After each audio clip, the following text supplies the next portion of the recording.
네, 히브리서 1장 1절에서 3절 말씀입니다. 네, 말씀이 짧지만 말씀의 내용은 깊이가 있어서요. 우리가 천천히 같이 합독함으로 읽도록 하겠습니다. 1절부터 읽겠습니다. 옛적에 선지자들을 통하여 여러 부분과 여러 모양으로 우리 조상들에게 말씀하신 하나님이 이 모든 날 마지막에는 아들을 통하여 우리에게 말씀하셨으니 이 아들을 만유의 상속자로 세우시고 또 그로 말미암아 모든 세계를 지으셨느니라. 이는 하나님의 영광의 광채시요 그 본체의 형상이시라.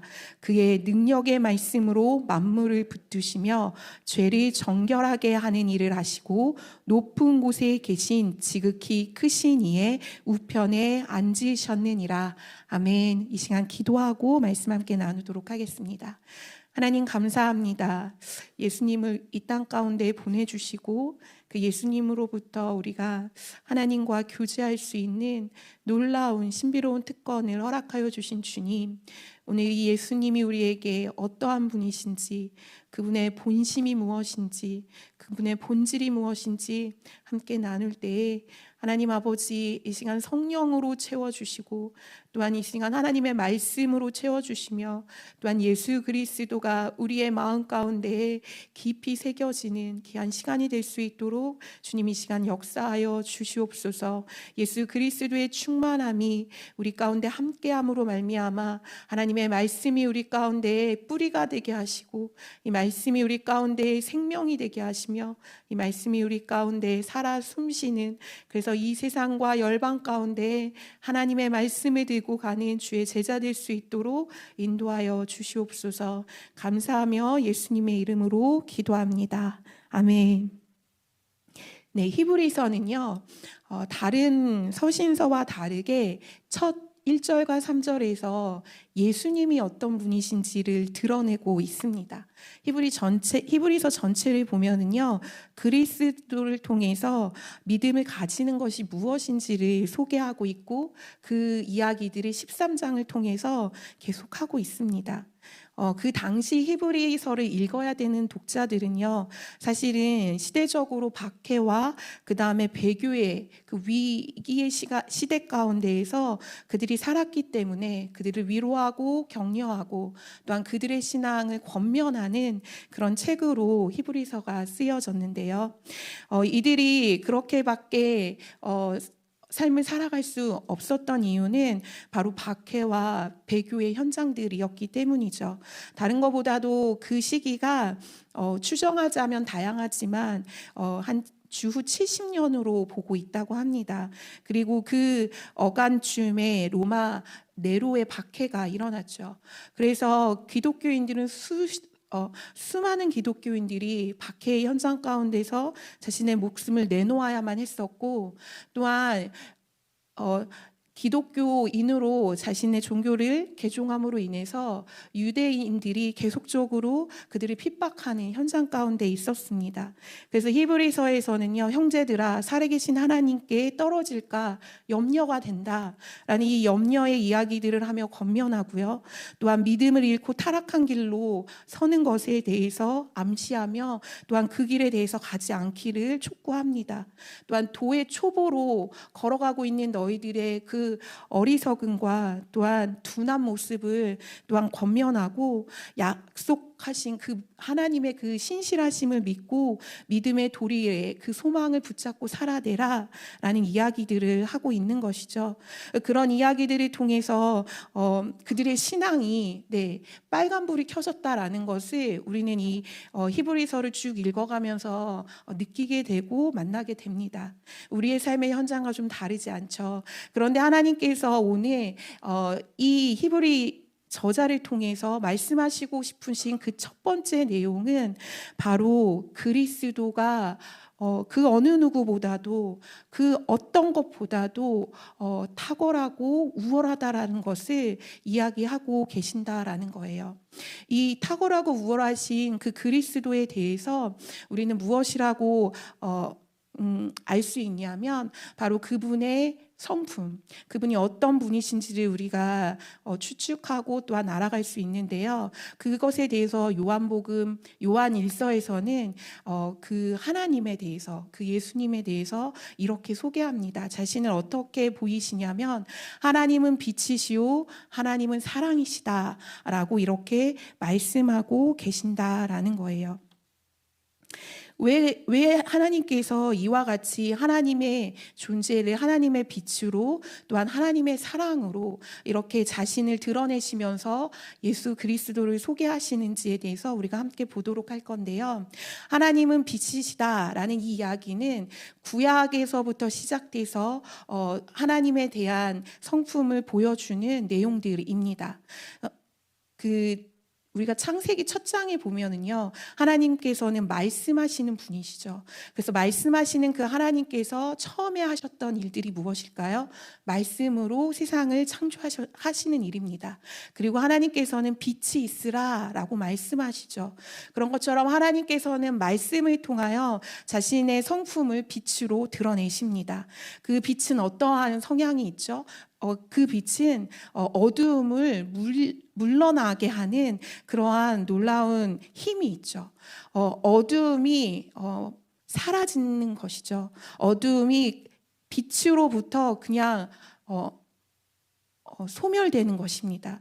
이와 같이 빛이 임하면 어두움이 어두움으로 있을 수 없게 되는 이러한 놀라운 하나님의 신비, 그리고 하나님의 이 약속들이 하나님의 빛이라는 것을 통해서 하나님은 말씀하셨다라는 거예요.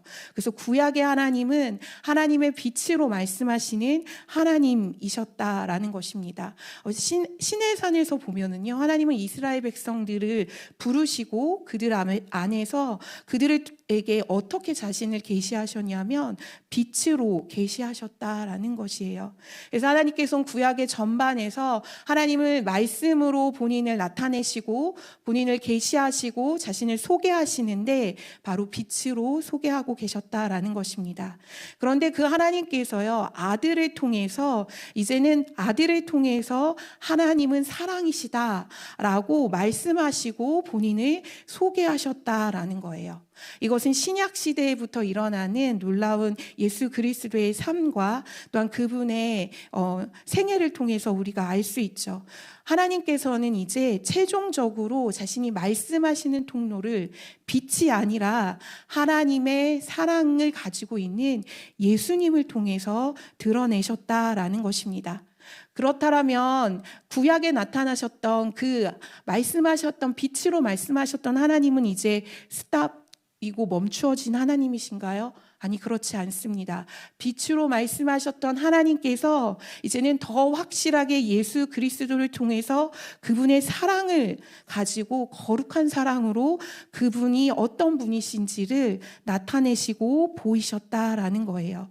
그렇기 때문에 하나님은요, 말씀하시는 하나님이신데 그 하나님은 예수 그리스도를 통해서 자신의 말씀이 무엇인지를 그 뜻을 정확히 보이시고 알리셨다라는 것입니다. 저희가 보니 본문의 말씀을 통해서 예수님은 그렇기 때문에 하나님의 최종 대언자이시며 하나님의 최종 메시아이시다라는 것을 우리는 알 수 있죠. 그렇기 때문에 그 그리스도는, 우리가 고백하는 그리스도는 그 어느 누구보다도 탁월하시고 우월하시고 완전하신 분일 수밖에 없는 것입니다. 하나님은 그리스도 안에서 새롭고 완전한 최종적인 그 하나님의 나타내심을, 하나님의 계시를 보이셨다라는 것이죠. 예수 그리스도를 통해서 종이 아니라 아들로서, 천사가 아니라 하나님으로서 예수님은 드러나셨고, 말씀하시는 하나님이 세상의 어떤 신보다도 비교할 수 없는 그 사랑으로 우리와 관계하시는 분이시라는 것을 오늘 우리는 1절과 2절 상반절의 말씀을 통해서 알 수 있게 됩니다. 말씀하시는 하나님, 그 하나님이 우리의 하나님이십니다. 아멘. 그 하나님의 말씀을 계속적으로 들으시는 저와 여러분이 되기를 간절히 소망합니다. 그런 하나님께서 오늘 2절 후반절과 3절을 통해서 예수님이 누구신지 그분의 본심과 그분의 본질을 이야기하고 계십니다. 2장 하반절부터 저희가 한번 읽어보도록 하겠는데요. 제가 읽도록 할게요. 이 아들을 만유의 상속자로 세우시고 또 그로 말미암아 모든 세계를 지으셨느니라. 이는 하나님의 영광의 광채시오 그 본체의 형상이시라. 그의 능력의 말씀으로 만물을 붙드시며 죄를 정결하게 하시는 일을 하시고 높은 곳에 계신 지극히 크신 이의 우편에 앉으셨느니라. 이것이 바로 예수님의 본심이고 예수님의 본질이십니다. 이 절을 통해서 예수님은 그 위대한 그 계시의 완성이 무엇인지, 하나님이 보이시고 나타나시고 그 결정체가 되는 게 무엇인지 오늘 이 본문을 통해서 이야기하고 계시는데요. 7가지로 이야기하고 계세요. 그 7가지를 잘 나누어서 본다면 그 7가지의 진술은 그리스도 안에서 완성되신 구원의 3중직, 네, 잘 아시죠? 선지자와 제사장과 왕으로서 이 땅에 예수 그리스도를 계시하셨다라는 것입니다. 하나님을 완전하게 계시하심으로 그리스도는 선지자이십니다. 또한 우리의 죄를 위해 자신을 드러내시고 정결케 하시고 우리를 위해서 하나님에게 중보하도록 하시는 그 그리스도는 제사장이십니다. 마지막으로 하늘의 통치자이시며 우리의 대주제이시고 우리를 다스리시는 것들로 인해서 그 예수 그리스도는 우리의 왕이십니다. 이 이야기들을 이 본절에서 설명하고 있는 것이에요. 우리가 그래서 첫 번째로 이 진리의 왕이신 그리스도, 그리고 진정한 왕이신 이 그리스도가 어떤 분이신지 오늘 말씀을 통해서 또 한번 보도록 하겠습니다. 만유의 상속자이신 예수 그리스도, 그분은 바로 하나님의 아들이십니다. 그는 하나님이 소유하신 모든 것들의 상속자이시죠. 상속자라는 것은 우리가 잘 알듯이 상속받은 물건들의 소유자인 그 아버지로부터 모든 것을 물려받은 사람을 의미합니다. 하나님은 상속자이신 예수님에게 그 예수 그리스도의 신분과 위엄을 주셨습니다. 아버지에게 있는 것은 다 내게 있는 것이다 라고 말했던 요한복음 16장 15절에 예수님이 본인을 설명하신 것처럼 예수님은 만유의 후계자로 또한 아들의 권리와 확신성을 가지고 절대적인 보장을 가지신 분으로, 그리고 만유의 상속자로 이 세상 가운데 세우심을 받으셨다라는 것이에요. 이것은 어떠한 의미를 갖고 있냐면 마지막 날에 만물이 최종적으로 아들의 것이다, 아들에게 속한 것이다 라는 이 미래적인 의미가 있는 것뿐만이 아니라 이미 이 만물이 원칙적으로 아버지에게 속해 있다라고 말하는 의미입니다. 아멘이십니까? 네, 아멘입니다. 네, 이 만물의 마지막이 바로 아들의 것이며 이미 이 만물은 원칙적으로요, 이미 원래적으로 아들에게 속한 것이다 라는 것을 하나님께서는 하나님과 자신이 동등됨을 통해서 선포하고 계신다라는 거죠. 그렇기 때문에 이 일을 통해서 얻는 것은 무엇이냐면 창조 때부터 목적하신 하나님의 그 목적, 그래서 온 세상이 새롭게 되는 그 새로운 우주와 또한 구속받은 자들이 이제는 새 생명을 가지고 주 앞에 나아갈 수 있는 그 구속의 사람들로 인해서 있는 그 모든 무리들이 그리스도의 유업이 된다라는 것이에요. 보이는 세상이 아니라 보이지 않는 하나님의 나라가 바로 그리스도의 유업일 뿐만이 아니라 온 땅을 통치하시고 다스리시는 그 그리스도께서 새롭게 우주를 새롭게 회복시키시고 새롭게 회복시킨 우리 모두를 하나님의 유업으로 삼으셨다라는 것이죠. 놀랍지 않으십니까?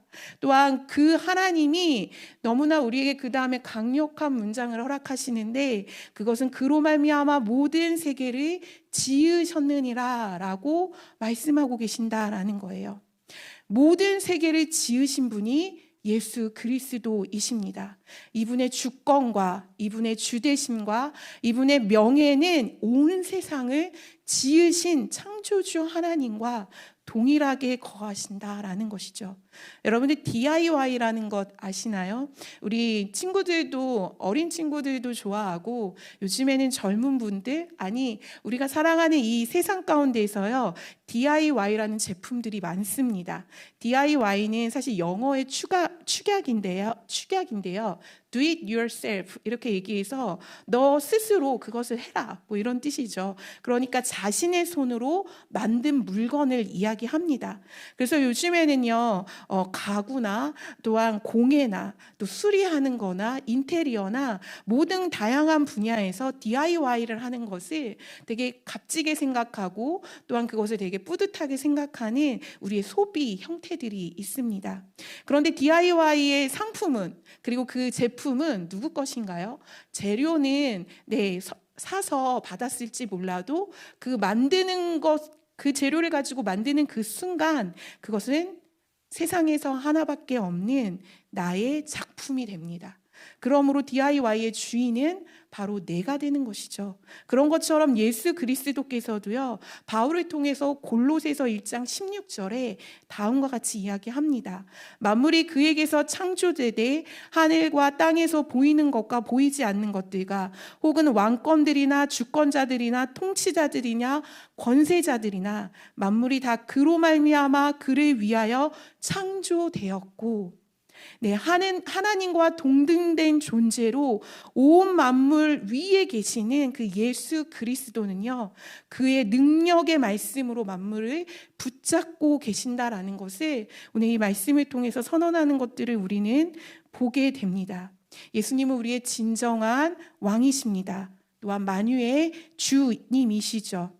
그렇기 때문에 그 예수 그리스도를 이렇게 드러낸 히브리 기자는요, 히브리 독자에게 말하고 싶은 것이에요. 유대인들아, 기독교인들아, 너희가 예수 그리스도를 끝까지 붙잡아라, 이렇게 말하고 있는 것이죠. 그들의 흔들리는 신앙 속에서, 그들의 그 굳건히 잡을 수 없는 그 배교의 현장 가운데서 그 예수가 하나님이시다라고 그들에게 선포하고 있는 것입니다. 왜 우리도 이와 같은 유혹이 없겠습니까? 왜 그들처럼 그 모든 배교의 현장과 위협의 현장 속에서 우리는 과연 예수님을 하나님이라고, 그분이 온 땅을 창조하신 분이라고, 나는 그분 아니면 안 된다고 말할 수 있을까요? 우리는 우리의 믿음을 돌아보면 우리 또한 그 많은 유혹 가운데 흔들리고 있는 것들을 좀처럼 또한 많은 시간들 속에서 보게 됩니다. 그래서 우리는 그 예수님에 대해서 우리가 잠시 잊어버릴 때도 있고, 또한 그분에 대해서 깊이 알 수 없어서 우리는 흔들리는 신앙 가운데 거할 때가 참으로 많죠. 왜 그럴까요? 예수님이 보이지 않기 때문입니다. 예수님은 이 땅에 커다란 순말을 타고 오시지 않으셨어요. 나팔의 소리를 앞세우고 로마 행렬 가운데 장군처럼 입성하지도 않으셨습니다. 그렇기 때문에 본디오 빌라도가 예수에게 묻는 거죠. 내가 유대인의 왕이냐? 라고 이렇게 물었을 때 이 물음은 궁금한 질문이나 무엇인가 알을 깨닫기 위해서 묻는 질문이 아니라, 너는 유대인의 왕이냐? 라고 물으면서 그 예수를 비난하고 비웃고 조롱했다라는 것이죠. 그와 같은 질문을 그 빌라도는 던지게 됩니다. 이와 같은 상황들을요, 제임스 보이스라는 분은요, 이렇게 설명하고 있어요. 진실에서 이보다 더 동떨어진 것은 없습니다. 왜냐하면 그리스도의 나라가 이 세상에 속하지 않았다고 말할 때, 우리가 실제로 말하는 바는 그리스도의 나라가 하늘에 속한 것이며, 따라서 우리가 익히 알고 있는 지상의 나라들보다 우리에 대해 훨씬 큰 권리를 갖고 있다는 것이기 때문입니다. 그리스도는 이 모든 것 위에 계시며 그리스도의 왕권을 비웃는 것은 누구를 얘기하죠? 바로 빌라도를 이야기하는 것이죠. 왕권을 비웃는 것은 단지 우리의 재산과 생명을 내거는 것이 아니라 영원한 영혼을 내거는 것입니다. 라고 이렇게 설명해 주고 계세요. 빌라도의 그 비웃음, 그것은 단지 그냥 한 사람을 조롱하는 것으로 끝나는 것이 아니라, 그리고 그냥 재산이나 생명에 대한 어떤 것들을 비방하고 조롱하는 것이 아니라 우리 안에 있는 모든 영혼을 통틀어서 그 영혼을 향해서 비웃고 이야기하는 것이다 라고 얘기하는 것이죠. 그런 그 예수님께서는요, 지상의 보좌가 아니라 바로 지극히 높으신 그 높으신 하늘의 보좌에 앉아 계십니다. 이와 같은 사실은요, 사실 믿음의 눈으로 보지 않으면 절대로 이해될 수도 없고 알 수도 없으며 그분이 왕이라고 고백할 수도 없는 것이죠. 어느 날 그리스도께서 오셔서 모든 만물 위에 주의 나라를 나타내시고 그 권능의 막대기로 주의 원수를 멸하시고 또한 그 신실한 종들에게 기쁨을 허락하시며 우리를 초대하실 때 우리가 이와 같은 믿음의 눈이 없다면 그 하나님의 나라에 천군 나팔 소리를 불며 환영하는 그 나라에 우리가 갈 수 없게 된다라는 것이죠. 우리가 이 믿음의 눈을 굳건히 붙잡고 키워가시는 저와 여러분이 되기를 간절히 소망합니다. 그 왕 대신 그리스도께서 이제는 그분이 최후의 선지자라고 본인을 드러내고 계십니다. 온 세상을 지으신 그리스도는요, 영광의 광채로 본체의 형상으로 그 만물을 붙드시는 분이라고 이야기하고 계세요. 이와 같이 하나님의 영광의 광채, 본체의 형상, 말 자체도 어렵죠.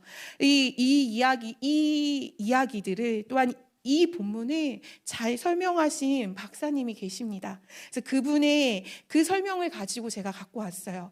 가우디 박사라는 이분은요, 1650년경에 이 하나님의 영광의 광채가 무엇인지 설명하셨는데요. 바로 무엇으로 설명했냐면 태양과 광채로 설명했습니다. 쉽게 말하면 태양과 빛으로 설명하셨는데요.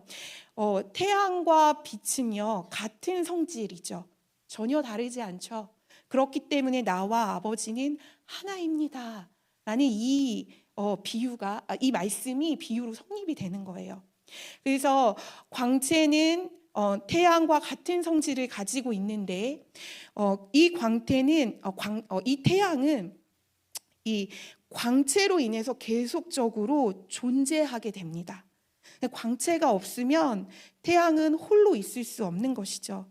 또한 이 광채는 태양에서 떼낼 수도 없습니다. 만약에 이 광채를 태양에서 떼낸다면 결코 태양은 태양일 수가 없기 때문인 것이죠. 그렇기 때문에 이 태양과 광채는 같은 성질 가운데 있는 것을 우리는 보게 됩니다. 그런데요, 태양과 광채는요, 같은 성질이기는 하지만 서로 구분됩니다.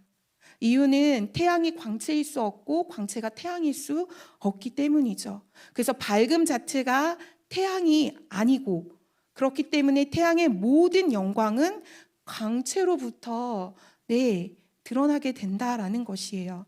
태양이 세상에 주는 빛은 광채를 통해서만 가능하게 된다라는 것입니다. 하나님과 아들의 관계가 이와 같다라는 것입니다. 바울은요, 이와 같은 이 태양과 빛에 대한 비유를요, 고린도후서 4장 16절에서 이와 같이 이야기하는데요. 6절에 다음과 같이 밝혀주고 있습니다. 어두운 데 빛이 비추라 말씀하셨던 그 하나님께서 예수 그리스도의 얼굴에 있는 하나님의 영광을 아는 빛이 우리 마음에 비추셨느니라. 이 말씀을 통해서 예수님께서는요, 하나님과 비교되지 않는, 열등되지 않는 동일한 성질을 가진 동등체이시며 또한 예수님은 광채이시고 그 아버지의 광채이시다라는 것들을 밝히 나타내 주고 있습니다. 그 아버지의 그 영광의 광채로 인해서 그 예수 그리스도의 얼굴을 맞닥뜨리는 우리에게요, 그 하나님의 영광의 광채가 비춰진다라는 것이죠.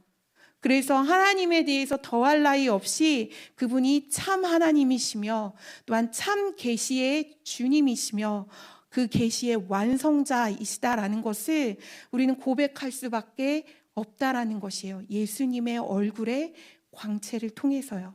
그렇기 때문에 그 예수님이 하셨던 그 인격적인 사역, 그리고 그 예수님께서 우리에게 보이셨던 거룩한 열망, 그리고 긍휼을 베푸신 사랑, 그리고 천국의 말씀과 구원의 능력으로 역사하셨던, 우리가 예수의 생애를 통해서 보았던 그 예수님의 삶, 그것이 우리에게 계시로 하나님을 통해서 밝히 드러나 보이셨다라는 것입니다.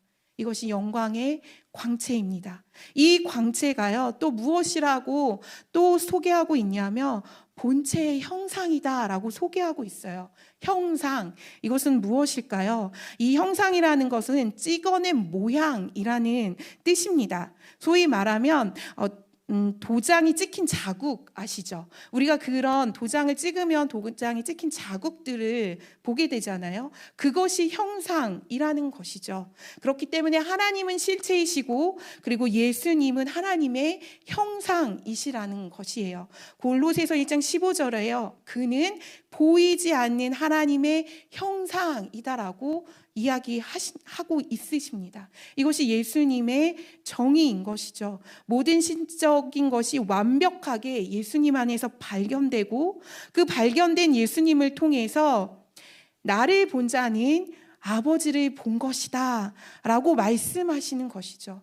그렇기 때문에 실체이신 하나님께서 그 하나님의 형상을 가지고 오신 그 예수님을 우리 가운데에 보이셨다라는 것이에요. 그런 그분이 말씀의 능력으로 그 만물을 붙들고 계시는 분이라고 우리에게 선언하고 계시는 것이죠. 그렇기 때문에 이와 같은 선언은요, 이와 같은 예수님의 계시는 그분의 삶은 우리에게 무엇을 허락하시나요? 바로 구원의 메시지, 그 구원을 가르치십니다. 예수님이 이사야서에서요, 어떻게 예수님이 기록되어 있냐면요, 그분은 기묘자라 모사라 전능하신 하나님이라 라고 선포하고 있습니다. 영존하신 아버지이시며 영광의 왕이시고 평강의 왕이라고 하나님은 예수님을 소개하고 계시죠. 이것이 예수님의 정체성이고 이것이 선지자의 머리 대신 예수님의 형상, 예수님의 모습이신 것입니다. 그러니 예수님께서요, 이 놀라우신 이 예수님의 완벽하심을 예수님의 사랑으로, 사랑의 전달자로 우리에게 오셨는데 그분은 어떤 분이시냐면 세 번째로 완전한 대제사장으로 우리의 중보자로 이 땅 가운데 오신 분이시죠. 모든 것의 상속자이신 예수님은요, 죄를 씻으시고 하늘 보좌에 계신 분이시다라는 것입니다. 우리가 알듯이 그 예수님은요, 고난과 영광을 통해서 옷을 입으셨습니다. 이 땅 가운데 오신 예수님은요, 고난과 영광의 옷을 입으신 것이죠. 구원의 선지자들, 많은 선지자들이 예수님을 고난의 종으로 묘사하고 있습니다. 특히 이사야는 그 예수님을 고난의 종으로 이야기하고 있죠.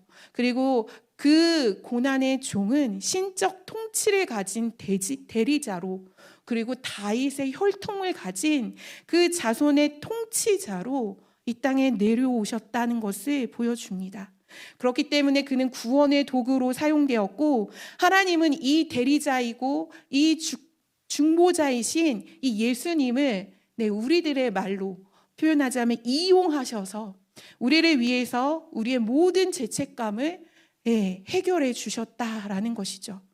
그 예수님은 만유의 상속자이시고 기업을 물려받은 자로 하나님의 장자이십니다.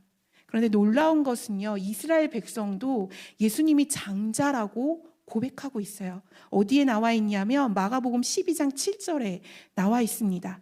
이는 상속자니 자 죽이자. 그러면 그 유업이 우리의 것이 되리라. 이미 예수님이 상속자인 것을 이스라엘 사람들도 알고 있었다라는 것이죠. 그런데 그 예수님께서 자신이 상속자인 그 권리를 버리십니다. 그리고 이 땅에서 그 어마어마한 권리를 사용하지 않고 배척당하는 그 길을 걸어가십니다. 예수님은 우리의 연약함을 스스로 짊어지시고 하나님의 고난된 종으로 다윗의 자손의 통치자로 오셔서 온유함으로 그 모든 상황에 주님의 정의를 이루어 가시기 위해서 이 땅 가운데 오셨다라는 것이죠. 그렇기 때문에 성육신의 사건은 예수님이 종으로서 그 오신 사명을 감당하시는 것에 대해서 밝히 보여주고 있다라는 것이에요. 그 예수님께서는 우리의 중보자 되시고 그분은 우리의 죄를 깨끗하게 씻기 위해서 그분의 피로 우리를 구원하시고 속죄하시고 사셨습니다.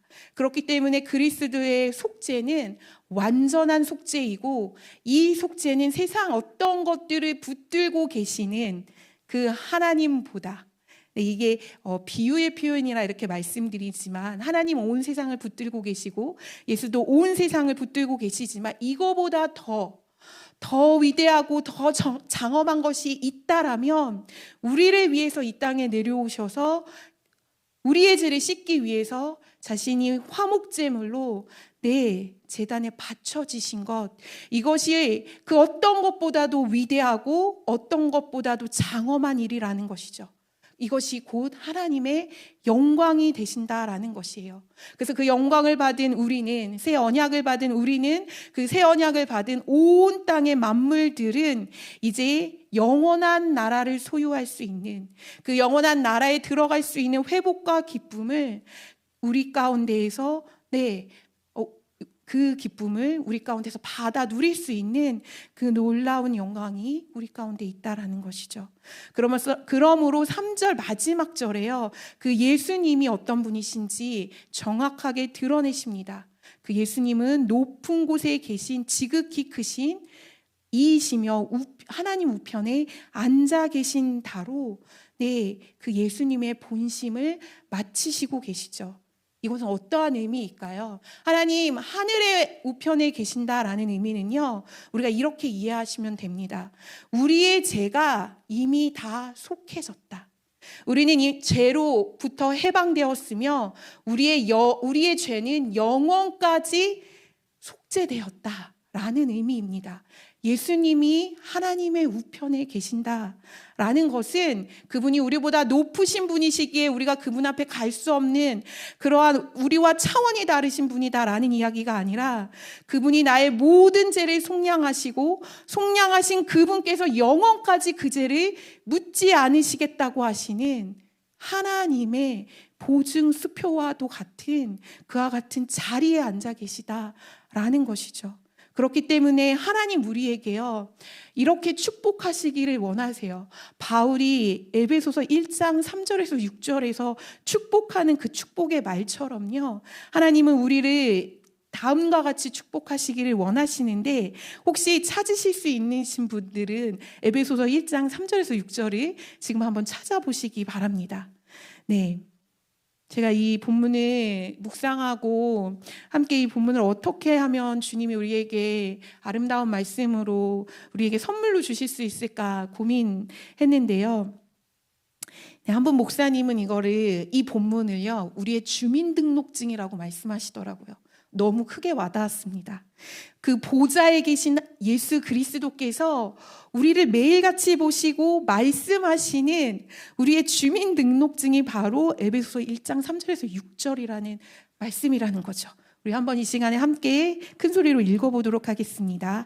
시작. 찬송하리로다 하나님 곧 우리 주 예수 그리스도의 아버지께서 그리스도 안에서 하늘에 속한 모든 신령한 복을 우리에게 주시되 곧 창세 전에 그리스도 안에서 우리를 택하사 우리로 사랑 안에서 그 앞에 거룩하고 흠이 없게 하시려고 그 기쁘신 뜻대로 우리를 예정하사 예수 그리스도로 말미암아 자기의 아들들이 되게 하셨으니 이는 그가 사랑하는 자 안에서 우리에게 거저 주신 바 그의 은혜의 영광을 찬송하게 하려는 것이라. 아멘. 이게 우리의 주민등록증입니다.